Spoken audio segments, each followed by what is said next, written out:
फाळकुट दादांची पोलिसांनी काढली कराडातून धिंड। माय मराठी टीव्हीच्या वृत्ताची घेतली वरिष्ठांनी दखल।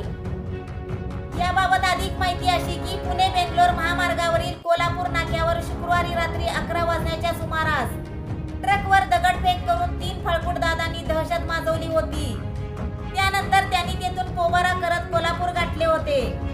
पोलिसांनी मोठ्या शिताफीने शनिवारी 3 संशयितांना कोल्हापूर येथून ताब्यात घेतले।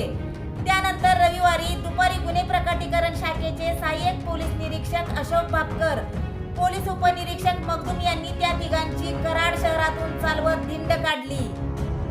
इब्राहिम साजिद सय्यद वय वर्ष 22, अमन जावेद सय्यद वय वर्ष 22, उमर समीर सय्यद वय वर्ष 22, सर्व राहणार सुमंगल नगर कारवे नाका कराड अशी या 3 संशयितांची नावे आहेत।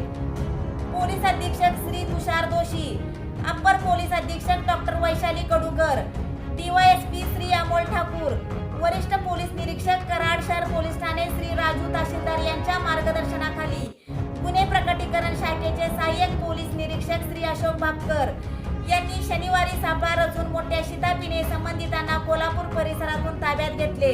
त्यानंतर रविवारी दुपारी त्यांची कराड शहरातून धिंड काढण्यात आली।